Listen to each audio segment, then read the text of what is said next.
waxer. Alright, so now that we've got this vehicle polished, and sealants, I'll mention those real quick. There are quite a few of those out there. Pick a good one. I'm not really going to give any details on what I use. I'm very happy with the one I use, and, well, if you get lucky and find it, maybe you will. There are other good ones, and I have one that's kind of my favorite, but there are others that I do use depending on the effect that I want on the vehicle. Let's see, now we're going to go into waxes. Pretty much if you want the best wax in the world, buy high content Carnauba wax.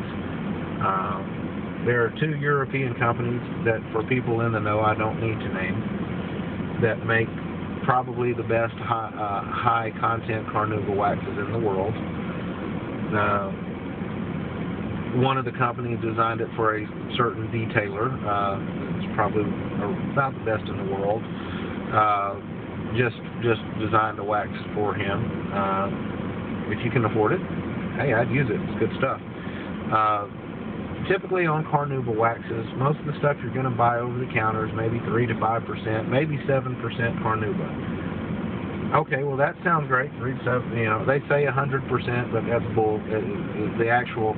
The makeup of the paste or the liquid is actually only about 3 to 7% Carnauba. Well, the problem is the rest of it is filled with petroleum distillates. So basically, we have done all this work to correct this paint, to get it just as perfect as it can be. We put a sealant, up to 4 or 5 sealant coats on it. Now we're going to wax it. So we're going to put in something that only has 3 to 7% Carnauba wax, and then a lot of petroleum distillates. I don't think I'm going to put kerosene on the paint job now. I just don't think I'm going to do that. And that's basically what you're doing with a lot of these over-the-counter products, is they have some sort of petroleum distillates to actually help cut down the Carnauba or the nanopolymers or whatever they're using in their waxes. I prefer the types of Carnauba waxes that I use. There's 2 in Europe. There's 1 or 2 in the U.S. that have some very nice high-end or high-content Carnauba waxes that I like very much. The high-end Carnauba waxes, first of all, the real good stuff will not have petroleum distillates in it, period. They may have oils like coconut oil or cocoa-based oil derived from plants and things like that. That are actually going to be more like lotion, you know, stuff that you would actually put all over your skin and would actually nourish and help your skin.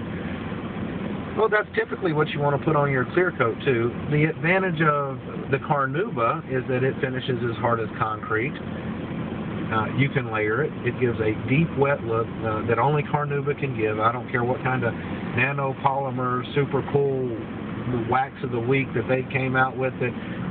There's no shine and deep wet look that you can get from anything other than Carnauba. That mankind has been trying to come up with something that will give the look that Carnauba gives. Unfortunately, Mother Nature is still kicking our butts. We can't come up with anything better than that at the moment. Not to say that it will never happen. Carnauba can be put on. A lot of the stuff I use has to be applied by bare hands. Some of it can be applied by applicator. You typically put it on different waxes, and depending on their content of Carnauba. A lot of it's yellow #1 Carnauba. Your better waxes have ivory Carnauba, which is non-bleached ivory Carnauba. You have some schemers out there that take yellow #1 or just yellow grade Carnauba, not even #1, bleach it and call it ivory, and it's actually not as good of a product. A lot of your ivory Carnauba is, from what I understand, comes from the tree sap in the Carnauba trees grown in northern Brazil. And this stuff is great. It's actually a little bit harder, finishes a little bit harder, and gives a little bit better shine than the yellow #1. Again, Carnauba finishes as hard as concrete.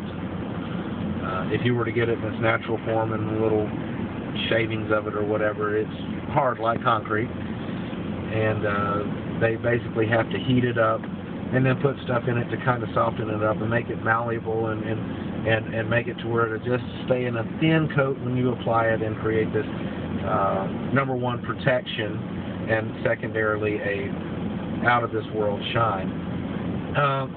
So once you get the carnauba applied, usually you need to wait 12 to 24 hours depending on the particular product you're using before you can layer the wax up. I usually recommend 2 to 3 layers of wax. Even if it's a daily driven vehicle, if you're only going to do 1 layer of wax, I recommend, if you're going to daily drive your vehicle, you need to come back within a month, and for about 3 or 4 months there we need to wax your vehicle. Then you can take a month or 2 off. We'll kind of layer it up. But I recommend let's just go ahead and get the first few layers of carnauba on there. Then we can properly protect your paint over the course of the vehicle. And of course I give a good class to my customers if they want it on how to properly maintain what we've done to their vehicle, the wax that we've done. Whatever wax we use, I'll tell them, I'll of course give them the website. Hey, here's where you go to get their products just to match your wax. The soaps you use from there will not take off your wax. The spray wax that you get will help enhance and increase the life of your wax, so on and so forth. Just good things to do with people. And of course sometimes they're like, you know what, I'll just bring it back to you and you take care of it. And then of course sometimes, you know, there's a lot of people, they like to wash their cars. They may not want to get into the paint correction and the specialty things that we do. They might not want to have to go spend a lot of money on the equipment that we have to get them looking, the interiors and different things looking as good as we do. But they want to spend time with their car. They want to wash it. They want to vacuum it. And things like that. So if they want to, you should let them know what to do, what not to do, so they can do it properly and kind of be part of the process of ensuring the longevity and the beauty of the vehicle. I think that's a very important service that a lot of times is missed. A lot of detailers are scared to death that somebody's going to touch that vehicle and not bring it right back to them just for a simple wash because they're missing out money. I don't think you operate a business like that. I think you have a passion for what you do. You love what you do. You learn everything about what it is that you do, and you try to be the best at it you can possibly be. That's kind of how I approach it, and so I try to use the best products that I can get my hands on and do the best job I can possibly do for whatever that particular customer's needs are.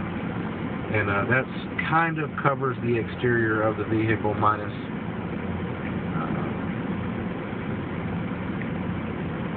tires and wheels and windows.